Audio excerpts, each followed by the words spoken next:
The Gators Breakdown podcast is ready to go.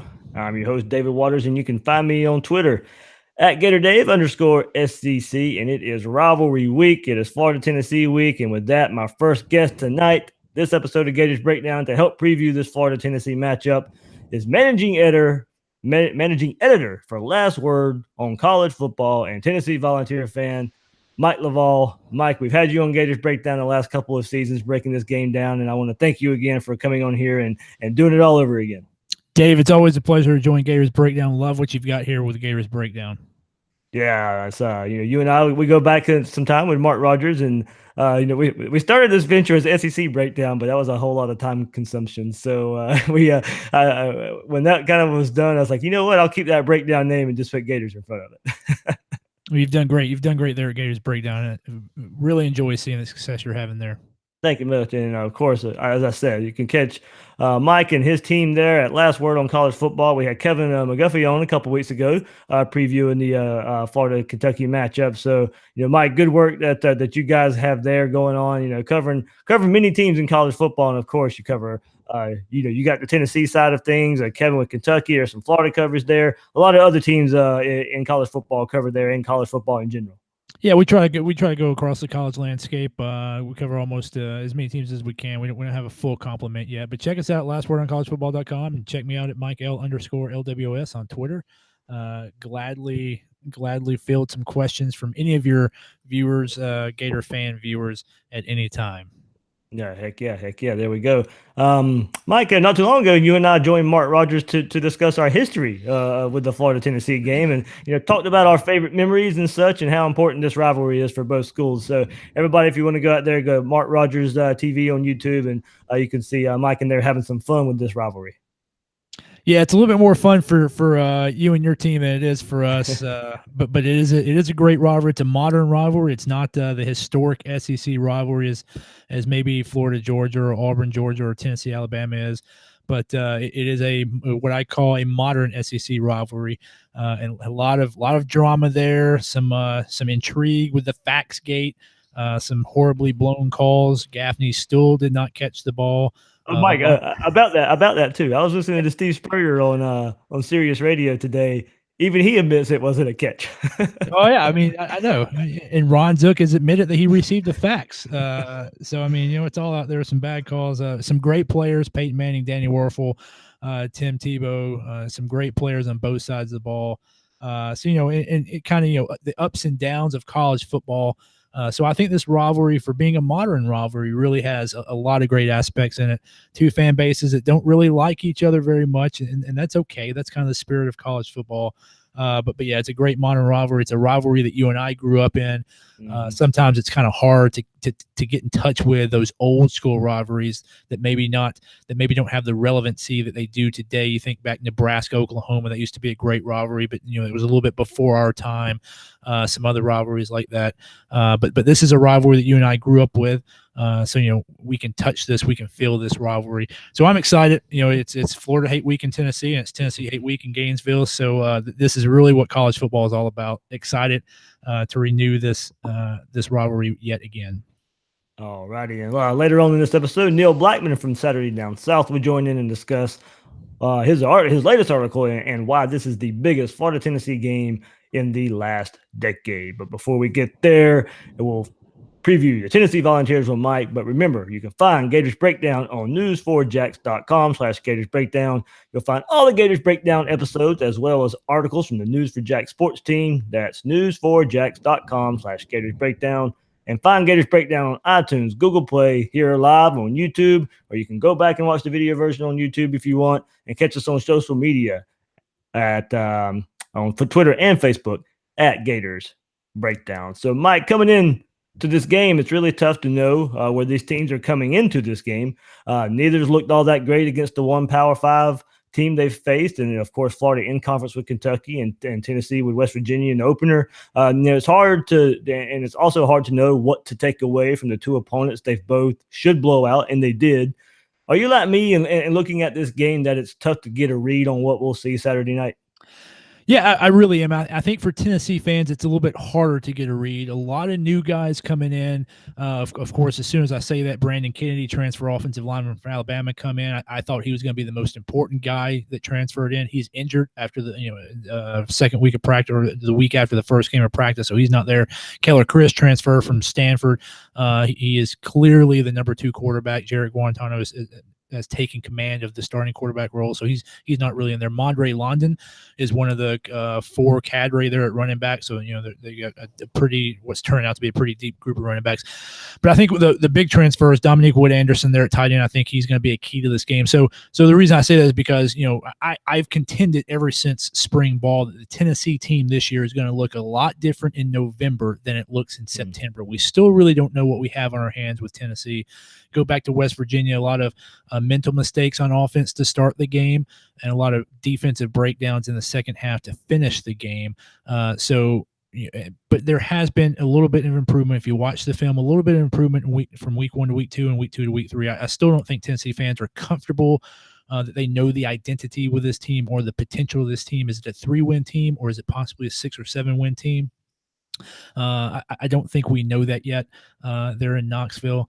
So I really think I think it's a little bit harder for Tennessee fans. I think Florida has a little bit more of a consistency from last year as far as the players go and the talent level. So I really think it's a little bit harder for Tennessee fans to know what they have now. Again, I think the Vols are a team that's going to look a lot different November after this coaching staff gets what amounts to 2 times as much practice time during the regular seasons as they've had during spring ball and fall camp. I really think the Vols will look a lot different when they play Kentucky, Missouri, and Vanderbilt than they look week 1 against West Virginia, and then they're going to look week 4 against Florida.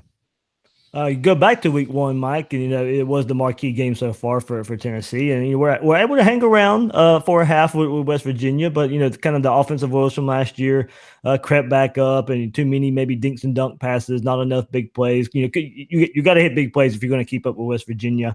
A little from the running game outside Tim Jordan's run there, but Guarantano. Respectable, 19 of 25, but only 172 yards. So you're going back to that game just in case Florida fans missed it or whatever. Just as I said, close in the first half, but then kind of the rails fell off in the second. Yeah, but pretty efficient offense. I think Guarantano was definitely the best offensive player of the day there. The offensive line struggled a little bit more than what I thought against the West Virginia defense that, quite frankly, surprised me a little bit, particularly their pressure up front, their nose guard.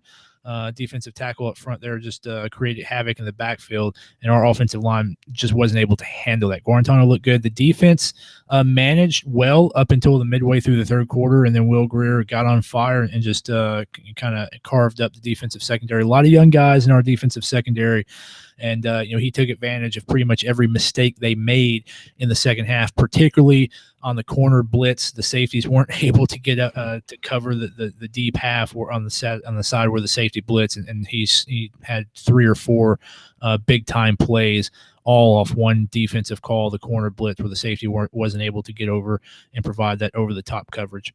So yeah, it was a little bit of a disappointing start for Tennessee fans. At halftime, we thought there was some hope of us pulling out the upset, even after a very sluggish offensive start.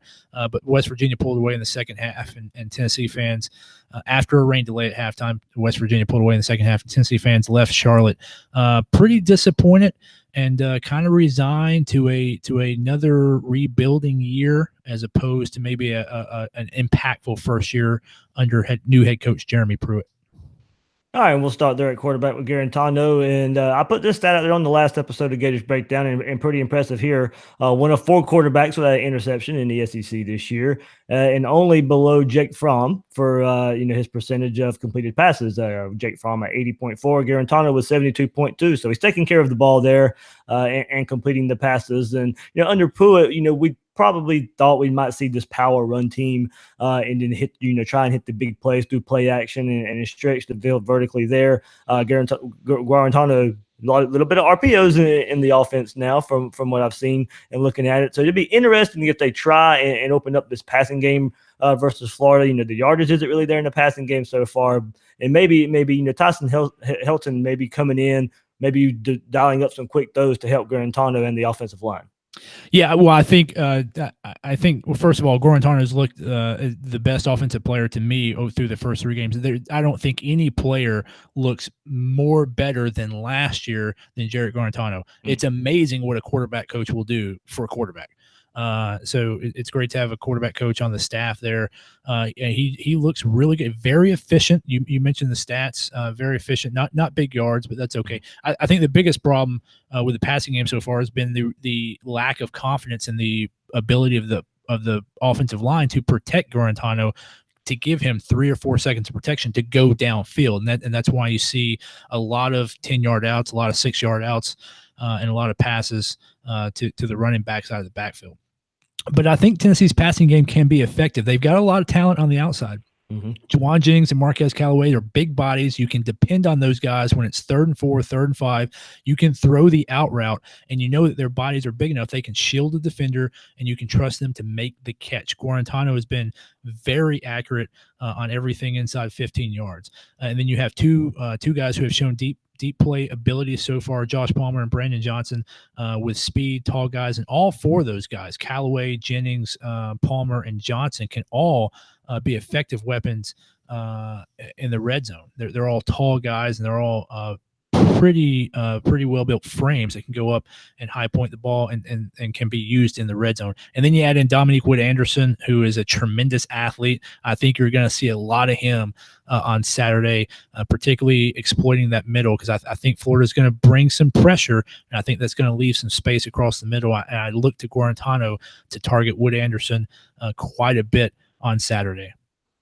Yeah, you mentioned maybe no better player than Guarantano from last year, and Tennessee only have 4 plays of at least 50 yards last year, 5 so far this season, and Guarantano is involved with 2 of those.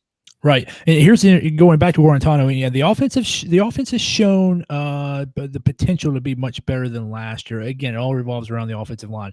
But and I'm sure this isn't the case, but it's looked like, particularly in the first 2 games, that Gorentano was on a no-run mandate. He did have 6 rushes against UTEP last week. I think 4 of those were called runs. So it's going to be interesting to see if Gorentano is utilized in the run game more than he has the first 3 games. The play calling for games 2 and games 3, East Tennessee State and UTEP, were extremely conservative, which is fine. Tennessee came out and did what they needed to do against those 2 teams. They didn't look great against UTEP, but it was a very conservative playbook. I think probably 15 total plays were called in the game. Those plays were called multiple times, and they were all pretty much base plays, maybe for the exception of 1 or 2 of those, but very conservative. So it's going to be interesting to see if Gorentano is utilized more in the run game against Florida, something that we haven't really seen on film yet from this coaching staff. Speaking of the run game and with the running backs this time, 345 yards last week against UTEP. So there's a chance, the ground game may have found its, big time groove last week and get going against, a Florida defense that 2 weeks ago didn't look so good against Kentucky. That's to be nice about it. So Tennessee probably has to at least try and run the ball first with this running game and see where it gets them. And who do you think may get the bulk of the carries out of Ty Chandler, Tim Jordan, and Madre London? Yeah, you got to throw Jeremy Banks in there. Tennessee's got really a 4-man rotation there between those 4 guys. I will tell you, going back to last week, I took a little bit of heat in my game grades article that I put out after every game. I gave the running backs a C. 345 yards sounds impressive, but then it was on 50 carries. So you do the math, and then 81 of those yards came on 1 play. So if you take that away, you got 260 yards on 49 carries, which comes out to about 5 yards a carry. Look, UTEP is a bad team. They're probably the worst FBS team in all of FBS. They're really bad. So it was an okay day, I think, rushing, but I wouldn't let that 345 yards carry the day. I think when you take the 181-yard run out of it and then consider that 240 yards on 49 carries, When you're a team like Tennessee in the SEC and you're playing a team as bad as UTEP, if you can't get 225 yards or 240 yards on 49 carries, then there's something really wrong. I think they'll probably try to establish the run, and they got 4 good running backs. I think you'll probably try to. I think you'll see Ty Chandler and Tim Jordan probably get the bulk of the carries early. I think to establish the run, I think they're going to utilize a lot of screens. And they're going to throw to the running backs out of the backfield to kind of loosen up what I think is going to be a pressure attack from the Florida defense. Ty Chandler is the big play threat at running back. Tim Jordan would be the number 2 guy. Banks and London are more tough yardage, short yardage guys. They can break off 15, 20, 25-yard runs, but they don't have the explosiveness that Ty Chandler has particularly, and then Tim Jordan behind him. So I think early in the game, you're going to see Ty Chandler and Tim Jordan get the majority of the plays, possibly some off-tackle stuff, and then possibly screens out of the backfield to try to break a big play. But I'm not convinced with this offensive line that we'll be able to establish an effective running game, even seeing what Kentucky did against your front seven. I'm not convinced we're going to be able to do it. Yeah, Florida was out of position. A lot of those plays didn't take the right angles out of their lanes, and definitely issue number one was tackling, missed tackles, making contact but not wrapping up. So, what back would scream more of, and also going back to last year's Florida Tennessee game, this Florida linebacker core is a lot of the same guys there, and they couldn't tackle Kelly from last year, John Kelly, the running back last year, who torched Florida in the second half of that game. If Tennessee starts playing that style of ball where they want to isolate a running back on a linebacker, who might that running back be? Well, I think to isolate him in the running game, I think you're looking at Jeremy Banks and then Monterey London. Those are the guys that can really wear down a defense. Again, I think you're going to see Chandler and Jordan early and often in the first and second quarters, and then you'll see a lot of heavy, and particularly if Tennessee can get a lead, you'll see a heavy dose of Banks and London in the third quarter to try to wear that defense down. And then you go back to the big play guys and try to break off a game-breaking 60-yard run with Chandler and Palmer. So, but the bottom line is, I think you're going to see all 4 running backs, and you're going to see them rotate it through quite frequently, and they're going to try to present different looks. But again, going back to the running game performance, as with the passing game performance, Tennessee's ability to win on Saturday will come down to the performance of the offensive line.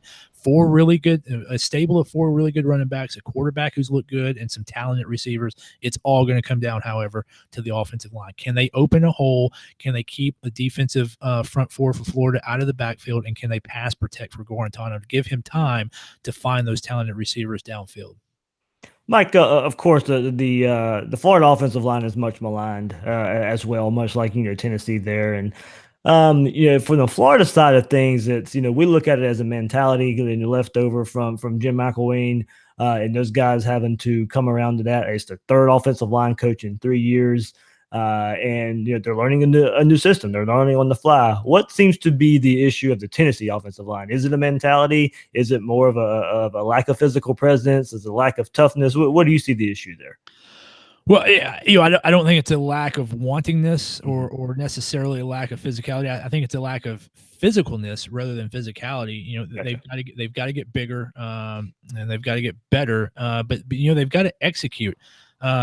You go back and look at some of the films on their blocking, and they're missing their assignments. They're not Tennessee's not running a zone read blocking exclusively now with the change of the offense. So, they did have to learn new schemes. Tyson Helton's offense does keep some zone blocking in there. So, the offensive linemen have to learn both. But then there's the stability. They've already had to move a couple, they had to move a guy to center to cover for Brandon Kennedy and then move some guys there. So you got to learn different positions. But again, you're in the SEC. You're gonna have to win those battles in the trenches. And Tennessee's offensive line is not winning those, not because they don't want to, but they just have to get bigger, and they have to get stronger, and they just have to get, quite frankly, you got to get a little bit meaner too. So it's not necessarily physicality as it is just a physical presence and being able to win that battle on the offensive line.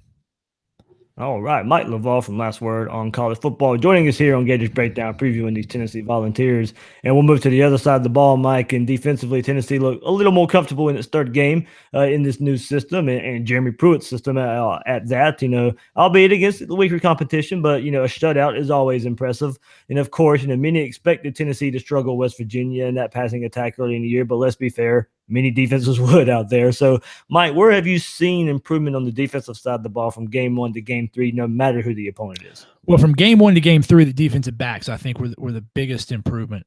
Again, West Virginia's got a very potent offense. Kai Loxley's a quarterback that has potential there at UTEP. Of course, he's the son of the Alabama offensive coordinator. Mm-hmm. And to hold him, he's a dual threat quarterback, but he's got physical ability. And like you said, UTEP, I've told you already, UTEP's a bad team, but to hold any team in today's day and age to a shutout is an accomplishment. From game 1 to game 3, I think the single best unit improvement has been the defensive backs. From last year to this year, I think our defensive front, our defensive line is better. Our run defense last year was atrocious, and that is about the best way you can say it. I think we're going to be better this year. This will be really our first test on whether or not our run defense is going to be better. I think Shy Tuttle looks great.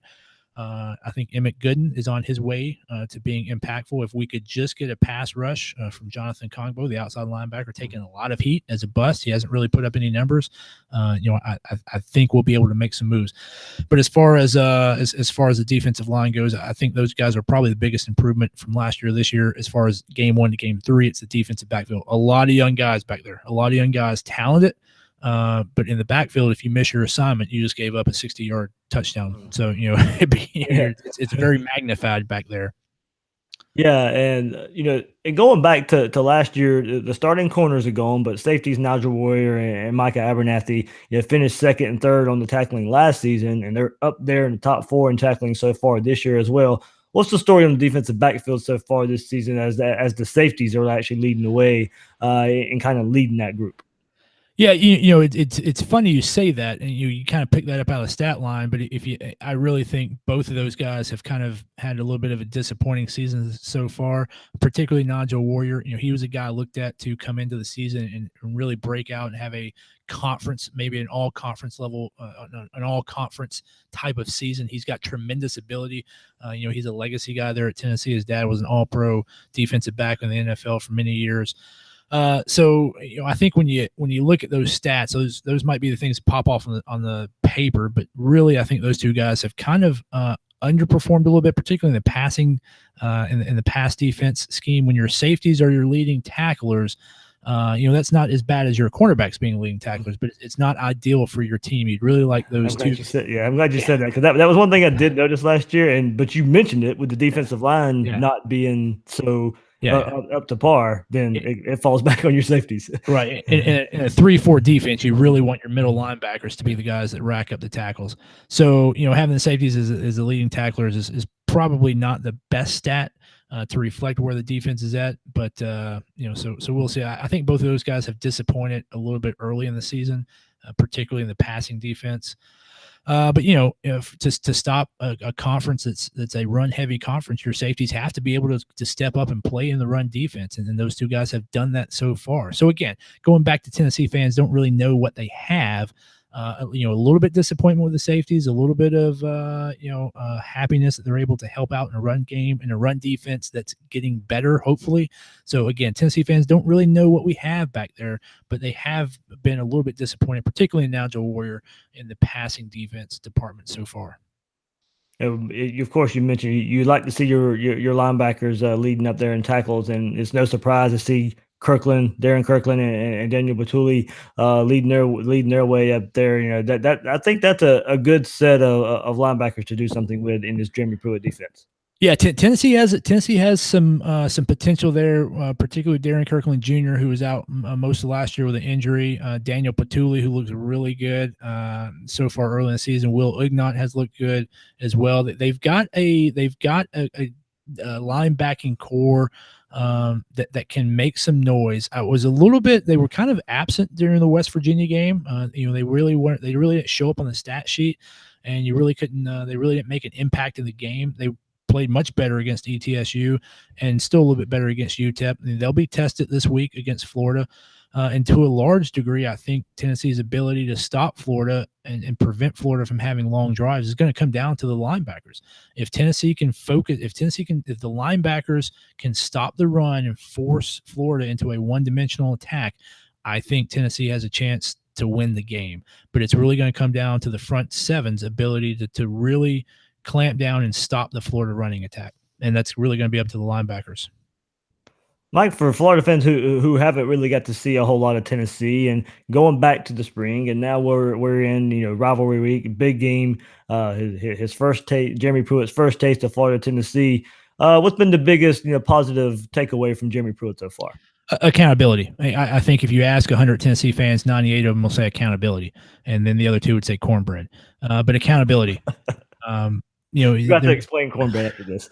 Okay, fine. But accountability. There's no more cliches. There's no more like brick by brick or champions of life. Trash cans. No trash cans. Turnover trash cans. He's not a marketer. He's not a salesman. He's not a program guy. You know what he is? He's a football coach. He really enjoys interacting with young men. He really enjoys coaching football. And he's the kind of guy, he's the kind of coach, if you saw him last week against UTEP, he's the kind of coach that can get into a player's face and can really make the hard correction on a player, but the players understand where it's coming from. They understand that it's genuine. They understand that it's trying to get them better players and better guys.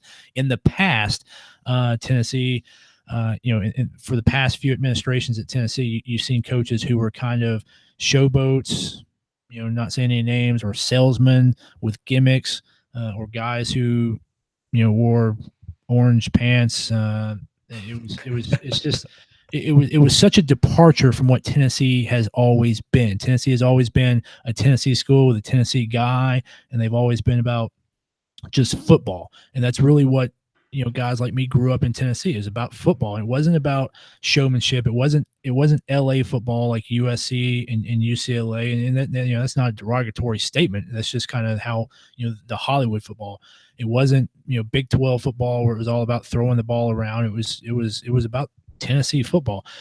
And when we fired Philip Fulmer, we went down that road of Lane Kiffin and then Derek Dooley and then Butch Jones, and we just got away from who we were. We got away from the identity of what Tennessee football is. And Kiffin and Dooley and Jones are all, they've got their own resumes and they're coaches in their own right, but they weren't what Tennessee football was. Jeremy Pruitt, even though he's coming from Alabama, is getting back to kind of what the historical identity of Tennessee has been. Coaching football, not necessarily marketing, not necessarily salesmanship, nothing like that. Just Tennessee football, getting out there, getting on the playing field, on the practice field, and just playing football. And so accountability, he's referenced the mistakes he's made. He's referenced mistakes his coaches have made, and he'll talk about mistakes the players have made. And so he's accountable to the team. The team is accountable to the fan base, and everyone is accountable for their own performance. That hasn't been the way it has been around the program for a decade. And Tennessee fans are very happy to see that. As far as cornbread goes, that's his favorite food. That was one of the first questions he was asked, and he said cornbread. And that was just kind of a funny anecdote. So 98 fans would tell you accountability, 2 fans would tell you cornbread. And of course the cornbread resonates with Tennessee fans, There we go. I'd be probably hard pressed to ask also if what's your thoughts on Georgia, man? Of course, there's a common issue that we can come together on, and not like too much, but it's Florida and Tennessee is going to have to get better pretty fast if they want to compete with those boys. Yeah, so I think I know your next guest. I think Neil, he wrote the article about why this game's so important for both fan bases. I think when you look at Georgia, that kind of sums up why this game's important. If you look at I think Florida, you guys have Mississippi State and LSU from the West this year. No offense to your fan base, but you're not going to be the favorite in either one of those games. Tennessee has Auburn and Alabama out of the West. We're not going to be favorites in those games. I don't think either one of us are going to be favorites against Georgia. So this game's really important for Florida and Tennessee because it gives you that one conference win before you go into the brutal part of your schedule. For Tennessee, we've got Georgia, Auburn, Alabama, South Carolina lined up. I think you guys have Mississippi State, LSU, and Georgia, 3 of your next 4 games. So it's vitally important. But when you talk about Georgia, in the history of we talked about the rivalry earlier. The first 10 champions of the SEC East, since the SEC East was formed, were either Florida or Tennessee. When you talk about the history of the SEC East, it's really been a 3-team division: Tennessee, Florida, and Georgia. Right now, there's no question in my mind, after Georgia's dismantling of South Carolina, this is a 1-team division. It's Georgia and everyone else. In the past, it's always been Georgia, Tennessee, Florida, top 3. And then the bottom 4 were always Missouri, Kentucky, South Carolina, and Vanderbilt. And those 4 teams battled for spots 4 through 7, and the top 3 teams battled for spots 1 through 3. I think today in the SEC East, Georgia is battling for position number 1, and the other 6 teams are battling for positions 2 through 7. So Tennessee, college football is better. The SEC is better, and the SEC East is better when Tennessee and Florida are good, and we take back that third Saturday 3:30 CBS time slot. So yes, Georgia is in a league of their own, and Tennessee and Florida have their work cut out to catch up with them and get back to where the SEC East should be, where there's a strong Tennessee, a strong Florida, and a strong Georgia. Maybe just a little bit stronger Tennessee. It'd be nice that, like you said, the rivalry can get back to what we saw in the 90s and the excitement. And as you said, of course, CBS starts their schedule a little bit earlier now since they don't cover tennis anymore. But we do know when the first time you heard that CBS theme song, it meant Florida Tennessee was coming on. So yes, hopefully we get back to that point. I don't mind the night games. It changes it. It changes the feeling and everything every now and then. Because heck, it was not too long ago. It was one of CBS's primetime games. Sometimes they put it on the primetime so early in the season now that they kind of saved that for LSU and Alabama every year. So. All right, Mike. I'm gonna put you on the spot. Only if you want to. If you want to do a prediction, you can throw it out there. If not, or if you go put an article out there, you can hype it that way. Yeah, I don't really want to, but I guess it's part of my job. So Tennessee has shown me no reason that they should win this game. I think it's going to be kind of a back and forth, stop and start game, and I think there's going to be a lot of field goals. I think it's going to be 23-16 Florida, with maybe Tennessee having a little bit of a shot at the end to maybe make a fourth quarter drive and come up a little bit short. So that's kind of what I see. I hope I'm wrong, but we'll see on Saturday. Can't wait. Yeah, should be. It's going to be.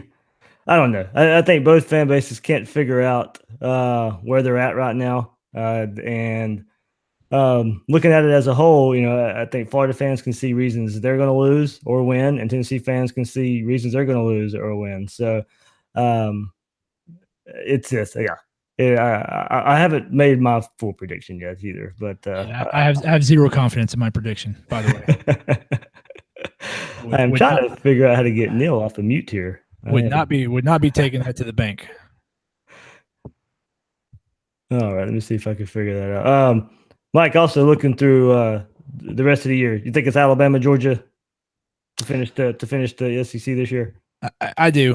Here's the bottom line with Alabama. I think Georgia's clearly the team to beat in the East. I mean, I don't see how you can argue otherwise. Yeah. With Alabama, even after losing 8 guys on one side of the ball to the NFL draft, until somebody beats Alabama, until somebody wins the West other than Alabama, I'm not going against them. Yeah. That LSU defense looks good. LSU has surprised me. Auburn kind of looks sharp, even though they lost to LSU. That they have the potential. I think Mississippi State might be a dark horse team in the West. And they have a tremendous defensive line, but Alabama's offense and Alabama's offense looks better than any Alabama offense in our generation, and their defense just kind of looks like every defense they have every year. And just kind of a top 10 defense every year. It's kind of ridiculous, but it's what every fan wants their own program to be. Just a machine. That's what they are. So yes, I think it's Alabama, Georgia. All right. Mike, you want to stick around for a second if you want to, or I'll bring Neil in and we'll talk about his article of why this could, why this is the biggest Florida. Happy to. All right. Neil, how's it going? It's going good, guys. How are you? You hear me? I got you. Loud and clear. All right. All right. Neil Blackmon from Saturday Down South right here joins us, and he released an article this week entitled, "It Might Not Feel Like It, but This is the Biggest Florida-Tennessee Game in a decade. So now we know neither team is ranked, but the last few years, the rivalry has had some intense on and off the field moments with fourth quarter comebacks, trash talk, a big Tennessee comeback to end the streak, the heat to Cleve last year. This rivalry's had it all in the last few seasons, Neil. But why is this one the biggest one in a decade? I just think that the programs are so in such similar spots, and I think that these hires are two programs at really critical junctures. I don't want to say Tennessee has necessarily fallen off the cliff, although maybe when you go 0-8 in the SEC, you kind of have, and then Florida to go 3-5 in the SEC last year, and then to lose to Kentucky, and really to kind of be mired in mediocrity for the better part of a decade now. I wrote at the beginning of the year, I think Florida's been lost in the wilderness since Tebow left, barring one good season. And so I think you have two programs at a crossroads and two fan bases that want to be confident in the person they hired.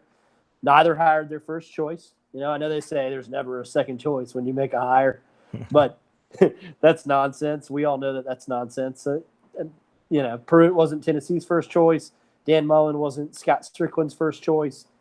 And so, you're here, and this is about establishing in living rooms where your rebuild is. And I think recruiting is everything in a rebuild. And I think this game matters for that reason. There's plenty of head-to-head battles, which are happening between these two programs. And then the other thing is that they're in a division where they're looking up at this Death Star that Kirby Smart's building.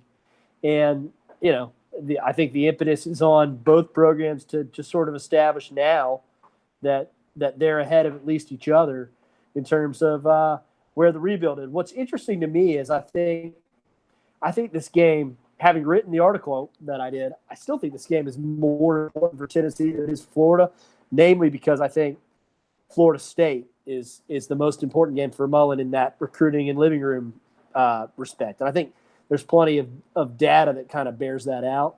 But that doesn't mean that a divisional game against a big rival can't be the biggest one we've had in 10 years. And I think just because of the similarities of where the programs are, Saturday night's huge. What you think, Mike? Is it the biggest in the decade? One of the biggest in the decade? Yeah, so I read Neil's article, and it's a great article. Really enjoy your stuff, Neil. I agree with a lot of what Neil says. Both programs are in a similar spot. For Tennessee, I think what a lot of people don't realize about Tennessee's 4-8 season last year, 0-8 in the SEC, is that was the worst season in Tennessee history, and that's not hyperbole. That is literally Tennessee had never not won. Tennessee had never had a season where they won less than 5 games. They never had a season where they lost more than 7 games, and they've never had a season until last year where they were winless in the conference. By any empirical measure, last season was the worst in Tennessee history. 119 years of playing football, and last year was the worst season. So I think Neil's right. Both programs are kind of in a similar position. New coaches, kind of trying to get out of a decade of dysfunction, is what we call it in Knoxville, or I think Neil, you said a decade of how'd you describe it? But Florida's been in the wilderness for a decade. The wilderness, yes. Yeah. Getting out of the wilderness for a decade. Tennessee's had a decade of dysfunction with the Kiffin fiasco, and then the Dooley fiasco, and then the absolute Jones fiasco. So, but I don't know that this game is the most important game in a decade, and here's why: because both programs have a new coach. Both of those programs are on their first year with that new coach, so fans of both schools know that there is a 2 or 3 year rebuild coming. So they have both coaches have a grace period of at least a year. Both coaches are transitioning. Dan Mullen's bringing in a different offense from what Jim McElwain had. Jeremy Pruitt's a defensive guy coming in and replacing an offensive guy. So both fan bases know that this is a total rebuild, both on the field, strategy-wise, X's and O's wise, and from a culture perspective, both X's and O's and Jimmy's and Joe's, a complete rebuild for both teams. Certainly, it's a very important game. Neil, I wrote a very similar article in 2016 about why this game was important for Tennessee, and I thought if Butch Jones could win that Florida game, it would propel the program back to national relevance. I was absolutely wrong because we did win the game, and then 5 weeks later against South Carolina was the beginning of the end of the Butch Jones era. That was the Jalen Hurd game. We lost to South Carolina when we should have won the SEC East that year. Then we went on to lose to Vanderbilt instead of winning the SEC East. I think you guys won it. Right. So maybe the reason why I'm not buying into the concept that this is the biggest game in decades because I've been burned on that once, and maybe I don't want to be burned on again. But I think both fan bases know that both these coaches have a year. It's a complete rebuild, X's and O's and Jimmys and Joes, both on the strategy and in the mentality in the locker room. So I think maybe next year might be the biggest Tennessee-Florida game in 10 years, but I'm not so certain it's this year. Guys, a question I'll pose for both of you, and I don't know if I'm looking at it the right way or wrong way here. I see this as it's a huge, not long term. I won't ever put this game as a long term outlook on Pruitt or Dan Mullen, but Mullen being proven, being at Mississippi State, being a head coach for 8-9 seasons now, it would be hard to fathom and hard to accept that he went and lost to a first year head coach. Yes, and I do agree with what Neil said. I think there's a little bit more riding on this for Tennessee than for Florida. But here's the reverse of that. You think what you've got in Dan Mullen. He's a coach who had success at Mississippi State, where the resources, at Florida, the resources are infinite, or at least they should be. At Mississippi State, it's not that way. So what he did at Mississippi State, I think, was a great coaching job. So I think the Florida fan thinks they know what they have in Dan Mullen, a proven coach. Well, we've seen this before. We've seen coaches who were proven at other schools come into their new schools and not have success. With Tennessee fans, they really don't know what they have in Jeremy Pruitt. So maybe the level of expectation isn't lower. Maybe the level of expectation is different for Pruitt. So maybe Tennessee fans think that he's learning how to be a head coach, much like Kirby Smart did his first year. Remember, Georgia was maybe 2 or 3 plays away from having an abysmal first year under Kirby Smart. They were also 2 or 3 plays away from having a 10-win season. That was a ridiculous season for Georgia his first year.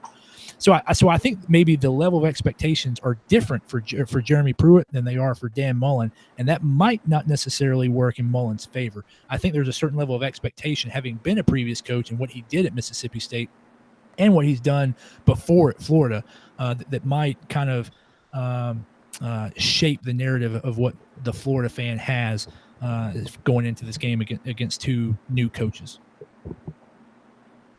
Yeah, I mean, I think there's a lot of truth to that. The one thing I'd add is that, we obviously live at a time where narrative matters more, which is another reason that I think this game is one that Mullen really needs, is because Florida hasn't been 0-2 in the SEC since 1986. They've already done one thing this year that they haven't done since 1986, lose to Kentucky. So, we'll see how that second step goes. But Florida fans, I think, they understand, for the most part, they understand what type of job Mullen did at Mississippi State, and there's a sense that he's really ready for prime time. He's got 2 things that are kind of working in his favor and yet working against him. Things can be 2 things. The one thing that's helping him recruiting wise, I think, and could down the road, is there appears to be dysfunction setting in Tallahassee. Now, you go to Knoxville Saturday night and lay an egg against Tennessee. You're 0-2 in the SEC. Your wins are against Charleston Southern and what appears to be a pretty bad Colorado State team. You got to go to start next week. That's an L. You got to go to play LSU at home early October. Looked like maybe that was a dub earlier in the season. I'm not sure. That might be an L. So you're looking at Nashville against a Vanderbilt team that just played Notre Dame tight as your first conference win. You're 0-4. And everybody's like, well, at least we're not Florida State. Well, you haven't beaten Florida State in almost what's it now, Dave? 6 years? 2012, yeah. Yeah, you haven't won that game since 2012, and now all of a sudden you can't win in Knoxville. You're 0-4 in the conference, and you're ready for prime time guys at sniffing ability in year 1.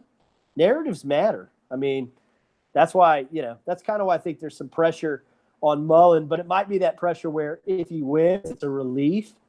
Like Steve Spurrier used to say at the end of his tenure, one of the reasons he knew it was time to go is he was more relieved to win than he was happy, and nobody suffers winning like Florida fans. Florida fans might be like, we're pleased that we won. What a relief. But if they lose, then the noise always cranks up in Gainesville faster than you think it will. And oh, by the way, with Florida, if Florida and Florida State are down, they're getting attacked on the recruiting front from all directions. You've got USF, UCF, and Miami, really hitting the Orlando, Miami, and Tampa markets really hard. And then if you go an hour or two, well, I guess 3 or 4 hours north, you've got Georgia. And another hour after that, you got Clemson and Tennessee all hitting the Atlanta market. And then if you go 2 or 3 hours northwest from Tallahassee, you're at Auburn. So let's not forget either Clemson and Alabama. A lot of their success in the state of Florida recently too. Yeah. So so that Florida market with UCF and USF really growing, and of course with budgets the way they are now, it's very easy for Tennessee and Clemson and Alabama to fly into Florida and get some of that talent. I think you're absolutely right there with the identification of winning being such an important recruiting tool in what is historically a Florida base, their home state, but it's ultra competitive now with what you have 5 top teams there, FAU, UCF, USF. So you really have 6 teams, FSU, Florida, and then Miami rounding out. So you got 10 big time programs, or I'm sorry, 6 big time programs there, just in state schools, not to mention the other teams in the Southeast who it's fairly cheap to fly in there and poach kids out of. All right, Mike, anything else you got for us on this game Saturday night? No, it was a pleasure. I hope some of your fans get a chance to go up to Knoxville and experience that, particularly if you got any Gator fans who have never been to a night game or been to a game in Knoxville. It's one of the great cathedrals of college football. Some great history there and a great rivalry. I hope some of your fans get up there and see it. I hope for a great game. And Dave, it's been a pleasure getting back with you and joining you again on Gators Breakdown. Really happy to see all the success you're having. You're doing a great job. All right, thanks very much, Mike, and we'll definitely we'll bring you on again, I'm sure. Maybe we should catch up after the game. We'll see. We'll try that. All right, Dave. Thanks, Mike. All right, Neil, you still there? Yeah, I'm here. All right, let's talk some Gators here. Neil, what do you think? So far, I was telling Mike, it's really hard to get a read on this game. I don't think we know what to expect from Florida. I don't think we know what to expect from Tennessee. I don't think we know what to expect from this Florida defense that 2 weeks ago didn't look the part. Can they improve on the thing? Look, they did show improvement last week. Things you could still see. They were disciplined. They were in their gaps, much more sound than they were against Kentucky. But, we know it's different. It's Tennessee. It's the first road game. So that's probably one of my biggest questions is how did this team react on the road?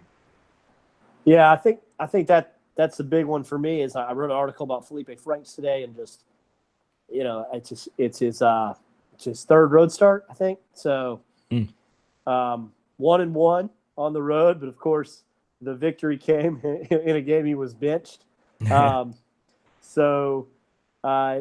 His numbers on the road aren't terrible, actually. You look them up, and you're kind of like, all right, those are reasonable. His completion percentage is on brand, about 53, 54%. And then he's got, he's got a couple touchdowns and a pick. But I think, what do we get from him? One thing we've seen that's always important on the road is how does a quarterback pick up protections? How's he changing protections? How's he see blitzes? Felipe Franks showed marked improvement in that in game 1 and game 2, but it's a whole different animal to do it, in the swamp versus doing it in front of 100,000 plus at Neyland that are frothing at the mouth for you. So I think, that's a big one. And then can Florida stay consistent tackling like they were last week? Was that a 1 week fix because they went through some Hell Week type tackling drills? Or is that going to be their identity? Hey, we've cleaned this up. Those are pretty big questions for me. And then obviously, you guys have talked about it ad nauseum. I think we've all written about it. But what does Florida want to be in the running game? Yeah. You read my mind. Look, that's what I was going to ask you about next. So go away. Yeah. Keep going, or keep going. Keep going. Yeah. What do they want to be in the running game? And I think this is the best. With all due respect to Josh Allen, who's a great linebacker. Probably the best linebacker Florida's played. This is probably the best set of linebackers Florida's played. And certainly, Tennessee was porous up front last year, but it's not a talent issue. I mean, Kyle Phillips can play.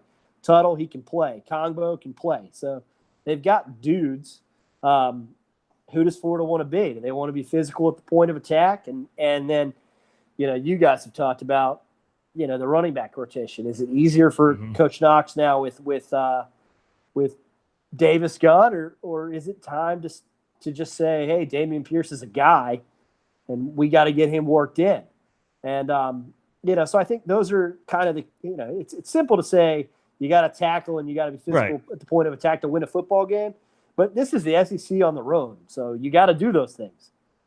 Yeah, and another thing, we had a good question on the last podcast, or it was sent to us, and I can't remember when I brought it up. It was Sunday's episode, and it was like, we've been through 3 games so far. What is the identity of this team? And I don't think we know that yet. Is it? Yeah. It doesn't need to be Felipe Franks throwing 38 times like he did against Kentucky, but it was there. They saw it. That it was probably may have been in the game plan, or that's what Franks was checking to a lot of the times. And that's in scenarios. Look, there was times he was looking to the line of scrimmage and checking to a play that they were sending in from the coaching staff. So I don't think it was by accident he threw for 38 games, but I don't think that's necessarily a formula to win for Florida. No, I mean I don't, and I think hopefully the interior of the line shows more improvement with Brett Hedgie playing more snaps, because I still think this is a football team that can be physical. That we've seen them do it against a physical front only a year ago when they pushed LSU around for 2.5 quarters and then stopped doing what they were doing. And Pinheiro misses the extra point, and however you want to chalk that up, but Florida can be physical. They've shown it in the last year with this personnel group. So is that who you want to be? I think so, because I think you have to take the market improvement that Franks has shown and say, look, young man, you're doing a heck of a job adjusting to being a game manager. We don't want to have to put things on your shoulders yet that it's just not fair to put on your shoulders. And for me, with the talent that they have at running back, that just seems like the logical step to take. But I guess we'll, like you said, we'll find out. It's hard to tell based on the low snap count last week. If they wanted to get back to a physical running game type identity, or if that's just we only had 44 snaps because we couldn't get any first downs in the first half. Yeah, so that 44 snaps really does that. It does throw you for a loop of what the team, because in 44 plays and with the way the special teams was going, whatever game plan you probably had went out the window.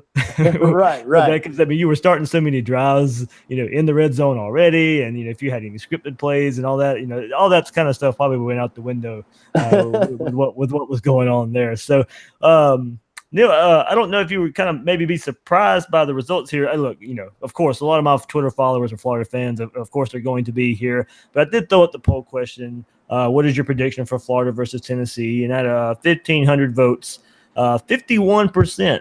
There were 4 choices here, but 51% said Florida wins close. So, even Gator fans see a close-fought contest here, and of course they should.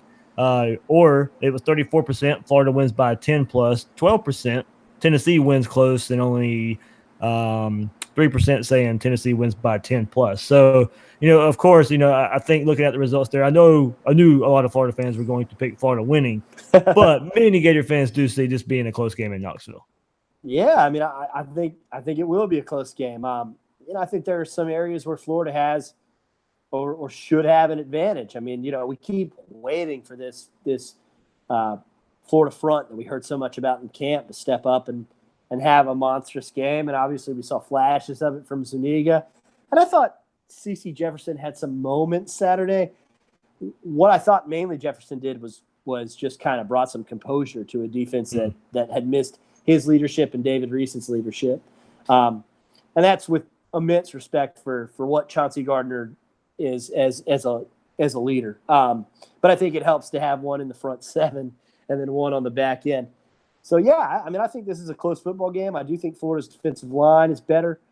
I haven't seen anything from their quarterback that, Garantano, that would make me think, he's going to light the world on fire against Florida's secondary. I think Florida has an advantage there. And to be honest, I think I kind of wanted your thoughts on whether, is Florida's struggle for an identity just sort of the coaching staff trying to figure out how to and what to do with the various amount of playmakers they have.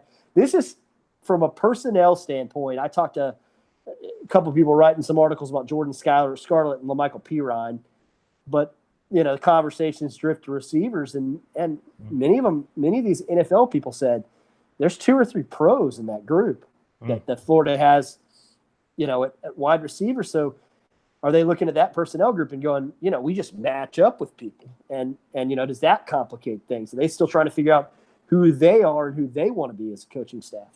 Oh, I think so. But of course, and Mullen's even mentioned it before too. Look, the practice schedule, they've limited practice. NCAA's limited practice schedules from what he's been used to in years past. So that he doesn't have a lot. He didn't have a lot of time, or as much time as he's had in years past of trying to figure out a team and what they got going on. And I do agree. Florida. Look, we've talked about it. They have a stable of running backs. How would they figure that out? Well, in a way, that's kind of taking care of itself. So you got 3 guys now, and I'm sure they'll move Clement back unless they feel the need to really keep him on the defensive side of the ball. So, he can be the 4th guy after Lemons and now Davis out for quite some time now. And then we've talked about the potential, and that's a scary word, of course, of this receiving core, but they're held back so much from quarterback play. How can you look? We see what Antonio Callaway is doing in the NFL right now already too. So Florida's had this core of wide receivers too that we say has lots of potential, but held back by quarterback. And I do think they are trying to figure out how much do you get the ball to Tony? How do you figure out this rotation of running backs? How many touches does Jefferson Grimes need? How can we use Swain and Hammond maybe as possession type of receivers or red zone threats or Grimes as a red zone threat? And the numbers at tight end, there's numbers there too. I still do think they are trying to figure out what they have here, and it's going to be a lot of learning on the fly. Felipe Franks is learning on the fly. The offensive line is learning on the fly. The coaching staff's learning on the fly of figuring out how to put all these pieces together. Yeah, no, I agree with you. I think one thing that the Florida fans I feel like should be encouraged by is that a lot of this, there's a method to it. There's a plan. It's hard with the 44 plays, but certainly in the first 2 games, it was relatively easy to figure out what they were doing and what they were seeing as a coaching staff. It wasn't, the old staff would be like, well, we have a lot of playmakers and maybe we should make a list of who, and like that kind of stuff. This is big time college football. So I like that there's a method to it. When we do get the ball to Kadarius Toney, it's, hey, Kadarius Toney's in the Wildcat, and he's going to make 4 guys miss and get 8 yards, and we know that that's a position we're going to put him in to succeed and that kind of stuff. We're not just throwing a bubble screen to him on 1st and 10 because that's what our playmaker list says to do, right? But, I think Florida has to figure out what that is. And in a lot of ways, this road game is kind of a blessing because you don't have your first road game in Starkville against that football team and what that environment's going to be like. Yeah. Man, I had something on my mind. Oh, yeah. Another question that was brought up today. And I asked Will this too, and I've seen it's been mentioned on Twitter a good bit today too, is Mullen holding anything back with his playbook? And as I said in the last show, I hope not, because you got a loss to Kentucky on the resume right now. So I hope you're not holding anything back. And more than likely, if we haven't seen anything or we see something new, hey, look, there might be a couple plays out there, but it's not. I don't think they were saving too much for Tennessee. It's more a more natural progression of the offense and installing more and more of the offense week by week. Yeah, and Dan Mullen's history, I defer to Will on these sorts of matters, but Dan Mullen's history in terms of holding stuff back is he doesn't do it. This is a guy that, when Miss State played Nicholls State, they won 70-3 because they emptied out the playbook. Hey, look, we saw the jump pass week 1, so come on. Yeah, they're not. No, they run their stuff. It's football. We're running it. You try to stop it. Yeah, I think that's the way Spurrier looked at it too. So, Will, just quickly before I sign off here, you wanna break down those SEC games with me right quick? Yeah, let's do it. Some quick thoughts on the SEC slate for week 4 here, going in order of these games that are being played. Hey, Georgia at Missouri. Hey, this is a big week in the SEC East, by the way. So 2 weeks ago we had it with Georgia, South Carolina, and Florida, Kentucky, and now this week to kick it off, Georgia at Missouri. Oh man, maybe Missouri can hang with them for a half, but it probably will look a lot like last year's game, honestly. I think it will look a lot like last year's game. And I'll tell you what, I sent a tweet out about halfway through the Purdue game when Missouri was up big, kind of saying, everybody's sleeping on Missouri. Look how good Drew Lock is, Terry Buckner, and that defense is flying around. And then they gave up about 600 yards after the tweet. So to 0-3 Purdue. It's funny how that works out, right? Yeah, no, I was worried I was going to end up on freezing cold takes, and then they won the game. Yeah, I like Georgia by 3 or 4 touchdowns. Yeah, okay. Kent State, Ole Miss, not much to see there. Let's see if Ole Miss can really just bounce back. Bet the over. There we go. Yeah, because I'm sure they want to feel better about scoring only 7 points last week to get that Alabama defense. Neil, there's Jimbo. Can he do it again? Does he have anything for another top-ranked team? Alabama host Texas A&M, and as I said, 2 weeks ago, Jimbo almost had everything together and upset Clemson. I still think this Alabama team is a different monster at this point in the season. You know, he does not. What I want to see in this game, I hate to be what I want to see in this Gary Danielson mode, but what I want to see in this game is this is the first legitimate defense with athletes that has game plan for Tua. So, okay, yeah. What does that mean?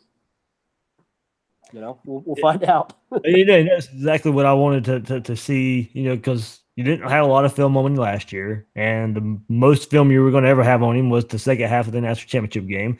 What will teams do once they get film on him? So there's that last half against Georgia last year, and now a few games on the resume. And you're right, they didn't really Texas A&M didn't have to concentrate on Louisiana Monroe last week, I think.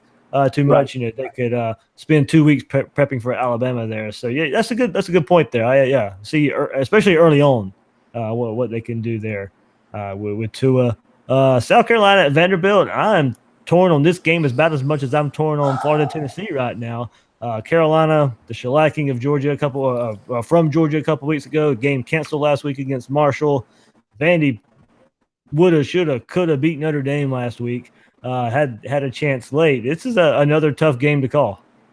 Yeah, they're salty. The doors are salty on defense, and Kyle Shermer is really good.